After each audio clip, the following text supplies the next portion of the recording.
በዚህ ምዕራፍ ስለ ማማተብና ትርጉሙ እንማራለን።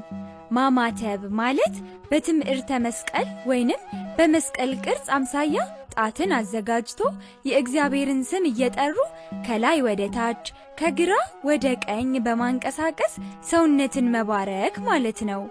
አሁን ጣታችሁን በመስቀል ቅርጽ እንዴት እንደምታዘጋጁ ከዚህ ስዕል ተረዱ። እናንተም እየሞከራችሁ ለወላጆቻችሁ አሳዩአቸው እሺ። በመቀጠል ስናማትብ በመስቀል ቅርጽ ያደረግነውን ጣታችንን ግንባራችንን አስነክተን ከዛ ደረታችንን ከዛ ከደረታችን ወደ ግራ እጃችን ወይንም የሰውነታችን ክፍል ከዛ ደግሞ ወደ ቀኝ እጃችን ማድረግ አለብን። ተከታተሉ።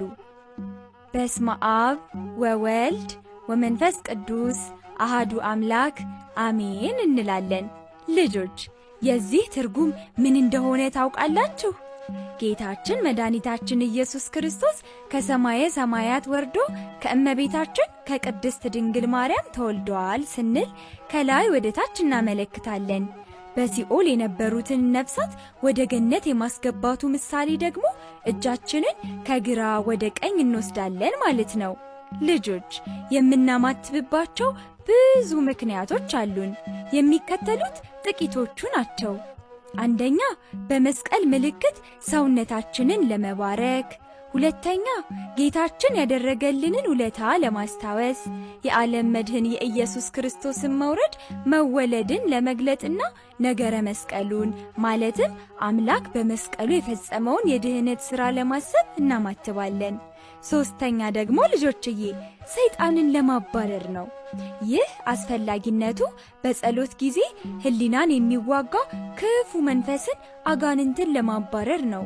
ልጆች ስናማትብ ሰይጣን ጠላታችን ከእኛ 40 ክንድ ያህል ይርቃል። እጅን የማንሳት በጣት የማመልከት እንቅስቃሴም የኃይል፣ የስልጣን፣ የሕይወት ምልክትን ይገልጣል። ይህንንም ትምህርት በመጽሐፍ ቅዱስ ክፍል ተጽፎ እናገኘዋለን።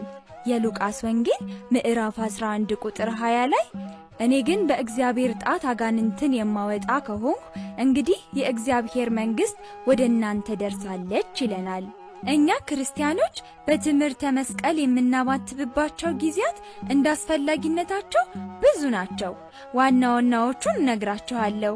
ጸሎት ሲጀመር፣ በጸሎት ውስጥ መስቀልን የሚያነሳ ቃል ሲኖር፣ በጸሎቱ መካከል ሕሊናን የሚያውክ ክፉ ሐሳብ ሲያጋጥም፣ በትምህርት ቤት ፈተና ስንጀምር፣ እንዲሁም ደግሞ ማዕድ ስንባርክና የመሳሰሉትን ስናደርግ በትምህርተ መስቀል እናማትባለን። በመስቀል አምሳል ማማተብ የመከላከያና የሕይወት ማህተብ ምልክት ነው። እሺ ልጆች ትምህርቱን በሚገባ ተከታተላችሁ አይደል? ጎበዞች። ስለ ማማተብ የተማራችሁትን ለጓደኞቻችሁ አስረዷቸው እሺ። በቀጣይ በሌላ ትምህርት እንድንገናኝ የቅዱሳን አምላክ የእግዚአብሔር ፈቃድ ይሁንልን። ወስብሐት ለእግዚአብሔር ወለወላዲቱ ድንግል ወለመስቀሉ ክቡር አሜን።